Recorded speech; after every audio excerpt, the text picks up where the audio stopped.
I think the biggest thing that has stood out to me in the research is just how little trust we have right now in our community, that this distance we have from our neighbors, there is no trust. There's no sense of that connective tissue that used to be there. Like you used to play outside and all your neighbors would watch over your kids. Yeah. That idea doesn't exist in modern neighborhoods. And that for me is really sad. And it's weird looking at all of the forces that created this new reality. And building trust is not something that happens overnight. Like you said, you need to do like 10 different events to try and reach everyone. And then maybe it'll spark something in them that they'll be interested in doing more.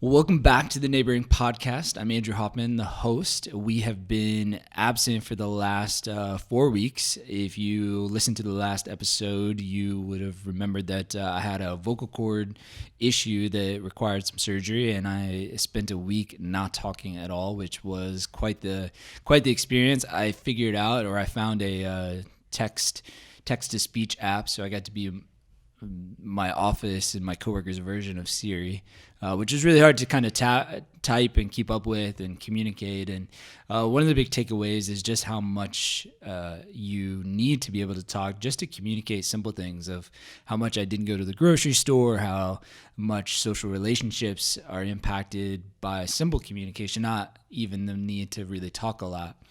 But we're back. I've been spending the last couple of weeks trying to get some new episodes of Neighboring, specifically around some people that I think are doing some really interesting stuff on neighborhood development. And it's really following up on the research project that we're in the middle of, where we're trying to answer the question, what makes a healthy neighborhood healthy? We are through the first phase, or part one of phase one of our research project. We've interacted with a number of 5 specific 4-way neighborhood associations, and we did a bunch of quantitative data and qualitative data. I talked a little bit more about that on a previous episode. But we've had all of those conversations with neighborhood associations. We've been implementing a few programs and getting some really great data. We expect and hope to have a report back from our research partner on this in the next week or two, and then we'll spend the rest of the summer kind of putting the details in the report together. So we hope to have some information in the fall, but this leads us to today's conversation.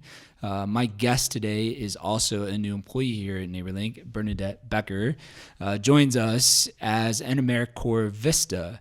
For those that are unfamiliar with AmeriCorp is like the Domestic Peace Corps, is kind of their assessment, where individuals commit to. They have a number of programs where individuals create to essentially a year of service with organizations like NeighborLink. And so we are going to have a discussion today with Bernadette. We're going to talk a little bit more about what is a VISTA, and specifically and more so about the work she's doing at NeighborLink. We didn't just hire some outside company to do the research for us. NeighborLink and our staff and our team is diving into this as immersively as we can, because we think it's important to do more than just pulling some data from a website and having a few conversations. We want to really get into the neighborhoods. We want to build longer-term relationships. We want to ask neighbors that don't show up to those meetings and to really round out the data. And Bernadette has joined our team as kind of a community research employee. So she's spending an entire year with us, carrying on this research, assessing it, interacting, building relationships with those neighborhoods. And so I wanted to have her on this episode of Neighboring to kind of establish and get to know her and hear a little bit about what she's learning. She's been here for a month, and so she's been hard at work, and we're going to get started. Hi, Bernadette. Hi. Is this your first podcast? Yeah, no, actually, no. the first time it's both video and audio, but I did an internship with WBOI and actually produced a podcast with Ben Clemmer that was called the Weekly Roundup. So we would go through the top stories and help produce that, but not nearly as involved as this or as personally focused. Well, we are just figuring out this neighboring. I think this is like our 28th or 29th episode, and so we're having fun with neighboring, but we're glad not only that you're here on this episode, but that you joined our team, because choosing to be an AmeriCorp VISTA is not necessarily an easy decision, nor is it a financially rewarding economic decision, but that's a part of the program, and so we want to talk about that. So kick us off by introducing yourself and how you got here. So my name, like I said, is Bernadette Baker. I am from the Fort Wayne area for the last 15 years, so I've kind of always been around, but I grew up in the area, went to Northwest Allen County schools, lived on the north side of town. So I knew Fort Wayne is primarily agrarian and very homogenous and not a whole lot going on. So I was really dead set on getting out of Fort Wayne, but kind of life had different plans. I ended up getting a full tuition scholarship to IPFW. So I've been there the last 4 years, which has been amazing. Great school, great professors. I had opportunities while I was there to study abroad, which was amazing, both in South Korea and Switzerland. So really broadened my horizons, learned new languages, just a great experience overall. Part of the reason that I feel such a duty to give back to my community is because I was given such a push forward. The fact that my education was free is such a gift that most people don't get. Most of my compatriots are coming out of college with $20, $30, $40 or more $1,000 in debt, and here I am totally free. So even though I've chosen to do this system of VISTA, like spend this year, and it's not really gainful employment like a first job, I feel that I owe it to give back in that way because I've been given so much. So I graduated just this May with my bachelor's degree in business and economics with a background in marketing, management, and professional writing. While I was at college, I did some work on the newspaper. I was really aware of socialism or social issues, not socialism, that's a social issue too. But I was really aware with kind of what was going on in the community because the newspaper is an element we're always reporting on what's going on. So I started to see more of what was happening in Fort Wayne and realized that Fort Wayne's actually quite dynamic, especially once you get into the downtown area. So I started realizing maybe this isn't as dull as I thought it was. And then, so all the transformations that IPFW is going on kind of made me think more deeply about institutions and what they mean to communities and how they dig in and invest. So a lot happened there in my time at IPFW. And as I was moving forward, venturing into the workforce, I just was trying to find my path. And a good friend of mine, his mom, actually found the posting for NeighborLink and is like, "This sounds like you." And I'm like, what job posting? How can you say it sounds like you? I hadn't really ever heard of AmeriCorp VISTA. I had found it briefly when a friend said, "Yeah, I'm going to take a gap year in college and go serve the national parks." I'm like, "What are you doing? I don't understand." Yeah. So that's all I had heard about it. I had known NeighborLink from a different, from an internship the previous summer, and I had met you, heard your story. Actually, it was super convicting for me because I don't know if you remember this, but you gave your witness about how you became director of NeighborLink. And you said, you were talking about how you were volunteering all the time. And I felt really convicted because I just didn't have much time. I felt I was always taking 18 or 21 credit hours and working multiple jobs in college. But I asked you, I'm like, how do you find time to volunteer? And you just looked at me and you said, you just make time. Yeah. And so I was really convicted and interested in NeighborLink. I thought it was doing good work in the community. And my friend's mom was right. As soon as I saw the job posting and I read it, it was just perfect. This job fits where my heart's at. The idea, I absolutely love researching because there's something about research that pulls together disparate ideas for functional use in society. I don't believe in making things for the sake of making things. We want to create productive, useful things that move forward a conversation to actually help people's lives. And that was very evident in this job posting, that my work would be spent on application. I would be kind of going forward in this process to help hand deliver something to make this mission of NeighborLink better. And that brings me into the VISTA portion of it. Well, there's So my interaction with NeighborLink just started off from volunteerism. And so the last 11 years, I've been kind of learning as I go. I don't think at 22, 23 years old, or certainly not even at like 26 when I became the director of NeighborLink, but it's kind of like we showed up and we started serving, and the more that we served or the more we did this work, the more that we uncovered maybe a bit more of the data or the academics or the framework for the type of work we were actually doing. And so the more we did it, the more we understood, or more that we asked questions to kind of learn what we were doing. It felt like when you looked at the position in the several conversations we had prior to you starting, you already had somewhat of an awareness that of the structures and the importance of data informing this type of work. Or so curious what influences or what you were doing in college that really kind of made you aware that there was a function, because most economics programs or most marketing programs in university are primarily geared towards the marketplace, not necessarily the social services. And beyond, a couple of classes here or there, a couple conversations, rarely do you get much of an influence on the social side of things. Well, so that goes, I feel like, so I'm a pretty reflective person, even though I'm a heavy extrovert, and that kind of surprises people that I also think, despite just speaking a lot, I also think. But I do feel that my life has been like every moment that I go forward into a new journey, everything behind me is influencing and was intentional. Like I believe very strongly in providence, and that I was prepared for this moment by the sum of the other experiences I had. So starting from, I had a tremendous teacher in high school who taught sociology and American history, and she really made it comprehensive. So I already knew there were these social issues and ongoing struggles in America, even though I didn't quite see them because I was from a pretty middle class background. I was lucky. I didn't have to worry about food insecurity and issues like that. But I was in public school and I had friends who did. So I started seeing kind of how other half lives, how people really struggle. And if you're a child of a family member who has an addiction, things don't always turn out as well as you want. And so that awareness kind of informed me in college. I was going to school so I changed my major 4 times in college. I wouldn't recommend it, but it all worked out. I knew that I had to graduate in 4 years, so it just meant I had to take a lot of classes at the end to make it up.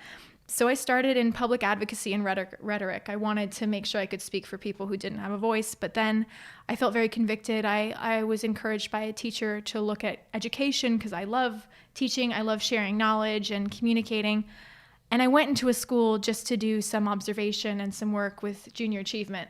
It was a wonderful experience. I got in front of the class. I was leading the class for 6 classes at Northrop High School. And it shaped me and made me want to go into economics, and that's a little bit weird.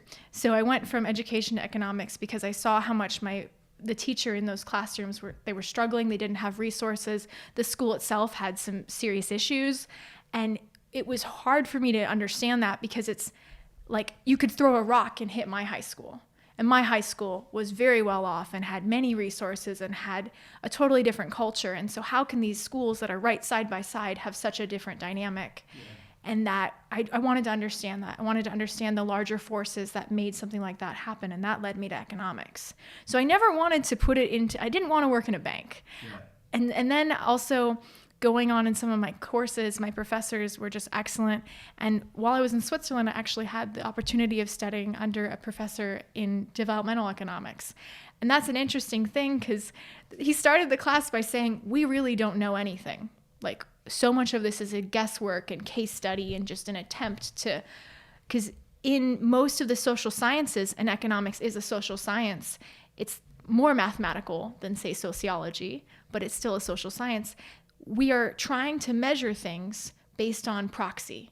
I cannot just go and understand exactly what's your livelihood because there are so many factors I have to understand because you can't properly quantify what if your mother is taking care of your children? Yeah. No money's exchanging hands, but you've received something. Yeah. So I really just wanted to know more, and I feel like that helped me understand how to look at things in different ways in order to pull out and extract meaning.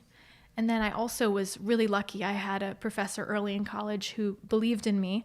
And I was my freshman year, second semester, and she let me in a 400 level like qualitative research class. So this is my second semester of college. I'm with a bunch of seniors, and we had to do basically like an intensive research study.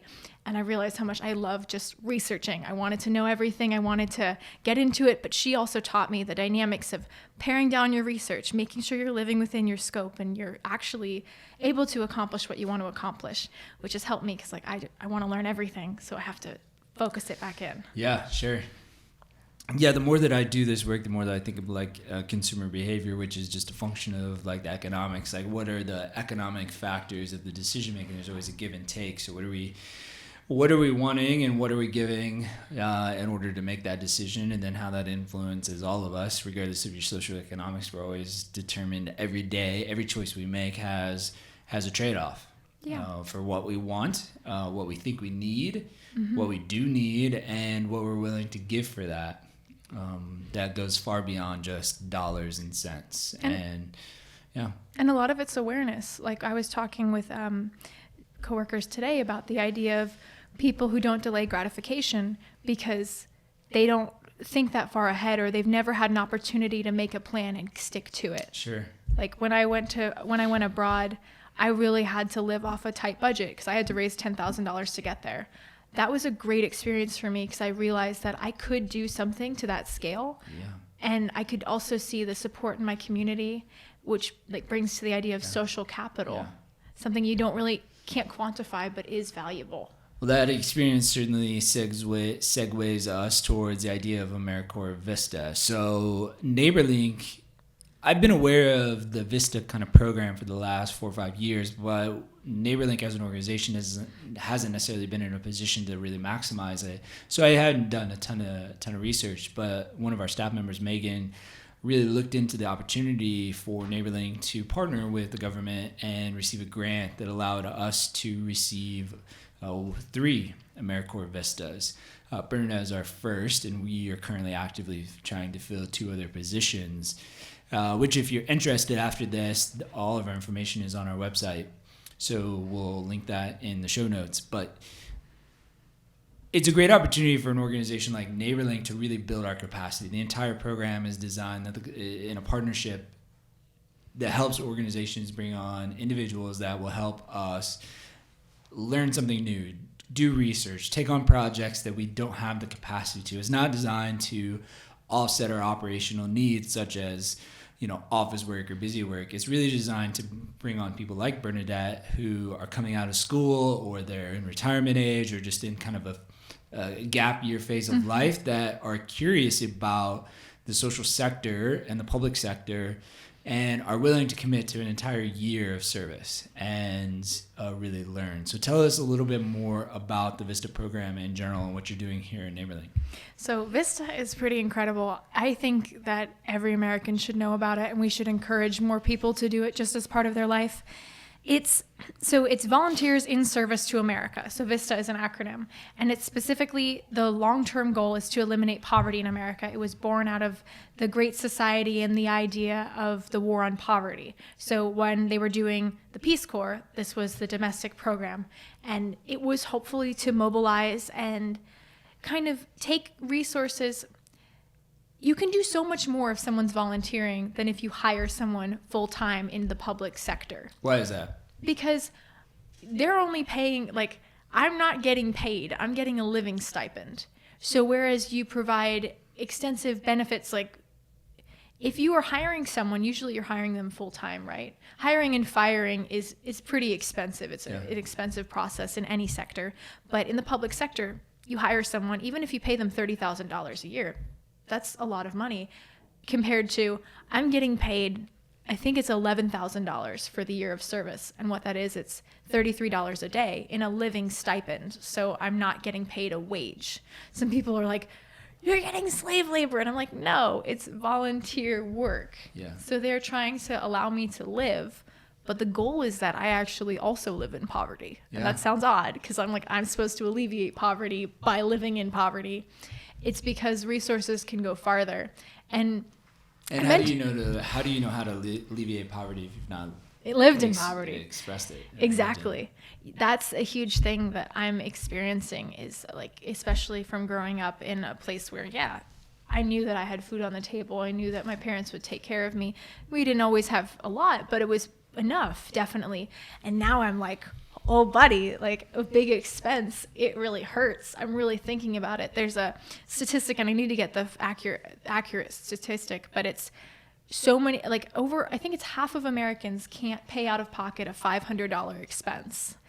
And I feel that right now, that sense of, I don't have reserves. I am living paycheck to paycheck. I'm making ends meet, but I have to be very careful. And what that does even socially, like you don't think about how much it costs even just to go out with friends for a couple meals a week. I don't have a lot of margin. Our staff likes to go out to lunch, and you're being invited to a lot of lunches. Yeah, I have, my coworkers are good at taking care of me. I appreciate it. But there's so much in the way of just that I have a sense of stress about money. And I didn't used to have that, because it's that reality of, it's a fixed income too. So no matter how many hours I work, this is what I'm getting. And that's putting me in the mindset of people on disability and people who are retired. And more, so 10,000 people every day turn 65 in America alone, which is a crazy stat. Yeah. And those people who are going on like Social Security, how do you deal with a sudden expense, or how do you take care of something? Yeah, I can't imagine. I mean, a lot of the folks that we serve on a daily basis, especially on that true Social Security fixed income, are living on anywhere from roughly $600 to $1,200 a month, depending on whatever kind of wage they stopped working at, and whether they have any sort of pension or retirement that can kind of supplement. But most of the folks, at least we're seeing, literally are surviving on their disability check, trying to live in a home that they've either paid off or lived independently in a long time. They used to be able to afford it. Many of them will express whether they're eating or paying medication, or they certainly aren't saving a whole lot of money to handle the circumstances around housing, at least in our setting. So, and that's something that really kind of hit me. And I also was pretty aware of the over 65 market, because my family works in healthcare for people over 65. So I was already hearing things about people who are like, oh my goodness, I can't pay for this. And they'd be like calling, and it's like, my parents are working in insurance, but they realize that this person can't even afford housing. It's like how there's a lot of social issues going on, even though Fort Wayne isn't the poorest city, or even it's not the most diverse, but we still have diversity, and we still have a variety of social issues that there's no way a government program can fix everything. Yeah. And that's why I love the idea of a grassroots organization like NeighborLink to fill these gaps. It's so much more mobile than something that the government does from top down. Yeah. So you've joined our team and are really helping our staff lead this research over the next year. And this research, we care far more about people than we care about projects. And so this research for us as an organization is more about how does an organization like NeighborLink, or an outside organization that lives in the space of being a connector, continue to grow and learn and resource neighbors' ability to connect with each other. We don't have any grand scheme that this research is going to get us any giant grant, or give us kind of the golden program that's going to take a neighborhood or a neighbor situation and alleviate it, and even one neighborhood, let alone all of our city. But the research is really designed for how do we eliminate the barriers that are existing between neighbors? And one of that oftentimes we see is it's not so much neighbors don't want to help each other. They just don't know, which if you play that out, like why don't they know each other? Well, there's social connectivity issues. Do we know each other's names? Or, you know what, do we know the reason why Mrs. Smith that lives 3 doors down used to be out a lot, but all of a sudden we don't see her out very much, and we pretty sure she didn't move, but we just don't know. And did we do anything about that? Maybe we didn't even really have much of a connection with Mrs. Smith other than saying hello or waving to each other, so we don't really know each other. We just know something's different. And there's a lot of those things in neighborhoods and in all relationships, regardless, whether it's a workplace or whatever, anywhere there's community and people gathering, there's some of that. And we're curious whether we can learn from that. And this research project is what makes a healthy neighborhood healthy. There's a few things that, some key takeaways from the research that I have so far of all the information that we've gathered. And each one of the neighborhoods are different and the research has been different.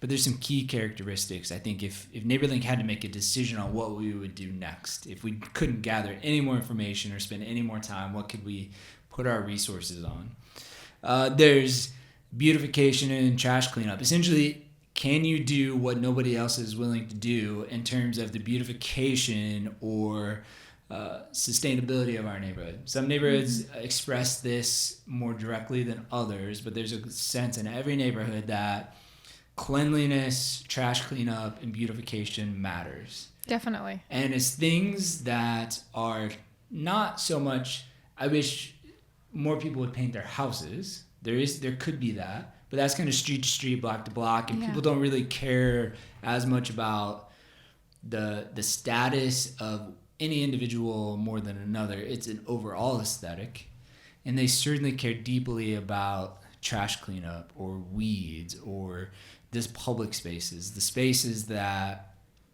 you wonder whose responsibility is it. Mm-hmm. That's actually something interesting. So in my research, I've come across like the academic terms for those things. And one of that is actually neighborhood disorder. This idea of it's just off. Things are just not right. I don't necessarily feel good. And one of the interesting studies that I've come across in my research is from the National Institute of Health. And it was interviewing people and seeing how they felt of just having vacant lots. Like, it's just a vacant lot. Yeah. But they felt unsafe to walk at night because of it, because they didn't know if someone was in like the weeds. They didn't know if someone had left bottles there or needles there. You just start looking. It's also a breeding ground for vermin and like just unsavory species of animals you don't necessarily want near your home, because if you have rats growing right outside your house, it's likely they're going to get in your house, and that's a public health nightmare. So things that I never thought were such a big issue, like you see a vacant lot, it's like, what's the big deal? These really are systematic public health issues. They make you feel less safe. They make your whole neighborhood kind of feel less than. And it's such a small thing. Like, it's such an easy fix, a vacant lot. If you just mow the grass, it's fine. It's this feeling, like the way people feel. And I think it's easy for outside organizations to miss this critical fact that there are no shortage of tangible or economic things that need to happen. Homes need fixed, vacant lots need mowed, neighborhoods need businesses, they need food, they need all kinds of things. There's tangible needs. And most of the time the conversation revolves around how do we meet that tangible need, that physical or technical thing. But one of the things we're learning, because we spend so much time in relational thing, is how people feel matters as much as those things. Definitely. And so if you look at either one of those, and if you can just change one person's understanding, how we feel is a reflection on what we understand, and the knowledge that we have can influence how we feel. And our mindsets can change drastically if we can begin to think about how do we influence people's feelings. And if you look, and if you move on from just like, I wish you just felt better about your neighborhood. Well, if you can influence the things that make them feel that way, then it's really significant. And influencing the people's narrative, I think, is a big part of what I'm learning, is how do you come in with little to no resources. You can still have an impact with no resources when it comes to influencing how people feel about their neighborhood. Definitely. That's actually, so two things that I've come along and seen. So there's a very famous terms of like asset-based like community development, ABCD, which is interesting. That's been taken sociologically and transferred into the strengths-based development plan and strength-based community improvement. And I just read this yesterday. I found it fascinating. I've reached out to a couple academics who are doing work in similar fields, and this is a sociologist, and he found that places that speak negatively about their community will be passed over by developers, even if they could do real development there, because there's no feeling of possibility. And that's why getting in there, what you're talking about is that strength-based development, that you're going to show them that they're not in the sense of scarcity. They really have assets that they can improve with. They just have to believe they can improve. Their biggest limiter is actually the fact that they speak badly about themselves and that other people speak badly about them too. That sense of stigma, like in Fort Wayne, we see Southeast Side, oh, it's so bad, it's so bad, it's so crime ridden. It's like that is actively harming that part of the region. Empirically. It does. It makes a huge sense. And there's great people in that speak highly, but that leads to another issue, another opportunity that I think. So trash cleanup, beautification, general beautification and maintenance could be a program that could be developed tomorrow, and it would make a huge improvement in terms of building trust in that neighborhood to build influence. The next thing that I really learned was communication. The ability for a neighborhood and or neighbors to be able to communicate with one another. Neighbors want to know what's going on in their neighborhood, whether they show up to meetings or not, or whether they even tell you whether they're getting the newsletter or not. It does make a difference, and because it's the transferring information. If you want the neighborhood to be more connected and socially connected, then communication is a huge part of that. And with communication comes how we communicate. What are we communicating? Some of the neighborhoods that we see maybe thriving in this area a little bit better than others is, yes, they're using more diverse communication tools and platforms, but they have a kind of economic driver, like a home tour, for instance. And that home tour, what it does is, yes, it generates revenue. So it's an event that they promote, but the promotion and the packaging and the narrative that neighborhood has to create around that event is a huge difference, because they've had to, who are we? What do we do? What do we want to communicate? Because we're going to promote this. We need people to come. And that's a big part of it. So they have a set of beliefs, and then they have an event, or the neighbors will push back and say, well, no, that's not who we actually are. And that creates a healthy dialogue in terms of people saying, okay, well then who are we? Definitely. So among my research, the idea of so that's kind of getting at the concept of social cohesion. So I'm going to read this because I really enjoy this definition. Social cohesion is an emotional and social investment in a neighborhood and a sense of shared destiny amongst residents. They actually care about each other because they understand that their neighborhood intertwines them in an important way. But another thing that has been coming up constantly is that community is not just something that happens automatically. You may live next door to someone, like you're saying, not really know them, not really talk to them, not have that sense of vision. But what happened in the event of the home tour, they had a reason to build those webs and create that connection and that social cohesion, which then created the next step of social cohesion, is that collective efficacy, the ability to promote and create change as a unit. Almost like a union, basically. They were able to petition for their needs in the community. They are able to stand on their own and say, we have this identity, and create a sense of belonging that other communities don't have. And this has actually been a trend since the 1950s. This is going back, as much as the war on poverty was a good idea. What happened when we had a bunch of federal grants influx into communities in America, people stopped looking at small-time philanthropy as an idea and as a solution. Instead, they looked at bigger programs. And then when those grants went away, all of the institutions and the social structures in the community were atrophied to the point that they couldn't take on what needed to be done in the community anymore. So there's some amazing literature about how we're kind of experiencing communities coming out of a vacuum and having to build up their own infrastructure again. And also the idea is we've had so many new changes in society that allow us to be really insular. So social capital is this idea. It's a difficult thing to define, and there's no one definition, but it's this idea of your relationships and the strength of your relationships, and how that trust matters, and how you can rely on other people. Like, if you have a lot of social capital in a community, you can go to someone, they know who you are, they trust you, that you have credibility, and you can do a lot on social capital.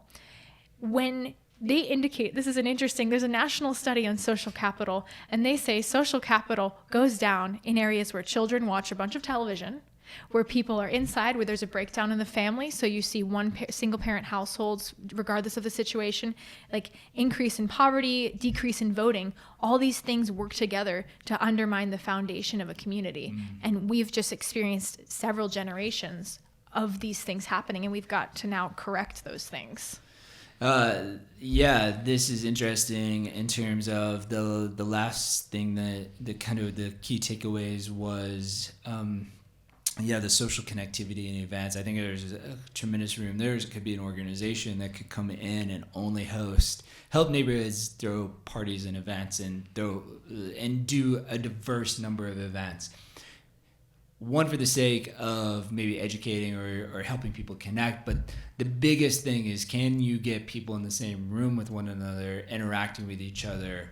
And it can't just be one big block party. Like, it has to meet the needs of the diversity of the neighbors, and not everyone's interested in the same thing. So what does it look like to throw 10 events in a neighborhood over the course of the year, and different, just for the sake of getting people together so they can work on social connectivity and cohesion and be in the same space enough to where they can have enough conversations to where maybe they make a connection. So that has to take place before you can get people to a neighborhood association meeting to where you can get the democratic process happening and then figuring out whether it's a home tour or something else. And so this research has been really interesting to just see all in just 5 different neighborhoods of a city that has 200 plus neighborhoods.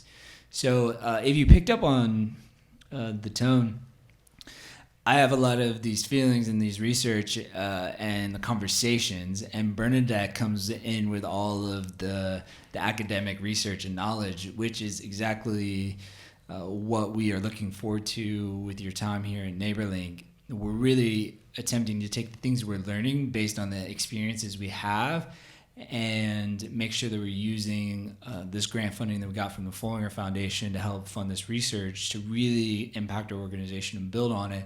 And this academic and the research part is going to be a huge part for us to build the right kind of tools in the research so that we can pass on what we're learning to others in an effective way. So we're really excited that you're here and excited about this research. Is there any particular research else that you wanted to share today that's like been standing out?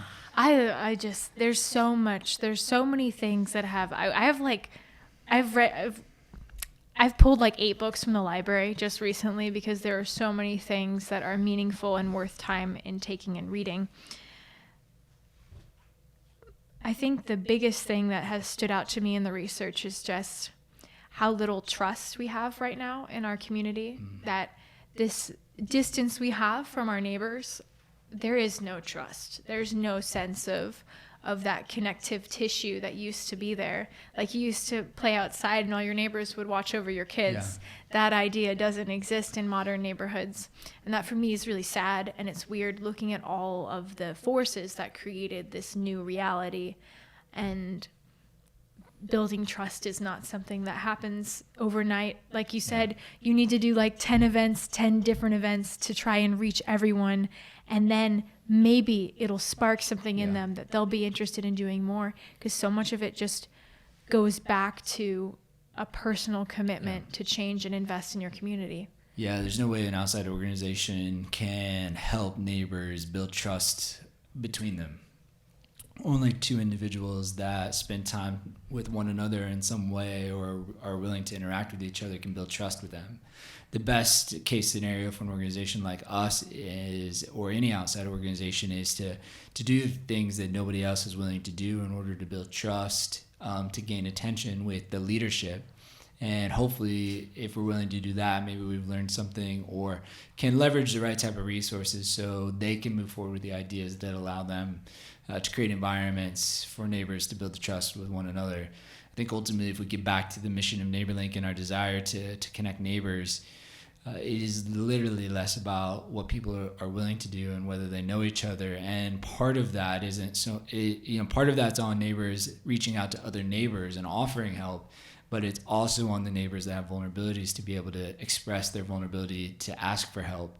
And frankly, there aren't many cultures or neighborhoods that have good pathways for that. So I'm really intrigued with what we do with that. We got to wrap up this particular episode of Neighboring.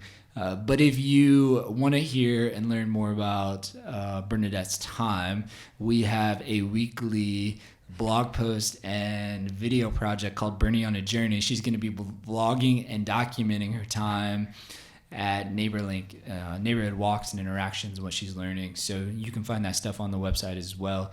We try to end this podcast with the question, what does it mean to be a good neighbor? We'd love to hear what you think that means, Bernie. I've thought about this a while. I think to be a good neighbor is to will the good of the other, to love them. And that's not a passive thing. It has to be an active thing. And if you love someone, you don't love them from a distance. You get up close, you look them in the eye, and you actually shake their hand. So being more present, being really willing to take whatever may come of it. Because opening yourself up to being a good neighbor means someone hopefully will open up and be a good neighbor to you. That doesn't always happen, but I think making that first gesture is what will make the domino effect and change the world. Yeah. Well, thanks for coming on this episode of podcast. Thanks for having me. May we all look at our neighbors in the eye and attempt to connect with them, whether that's in our physical neighborhoods, at our workplaces, or anywhere you are doing community. Can we all learn to look at each other and engage and be kind in that way? Thanks for tuning into this episode of Neighboring. We are back on a weekly schedule, and we will be releasing some fun episodes and talking to some local organizations and some other neighbors in this area and trying to learn what does it mean to be a good neighbor along the way. Have a great day.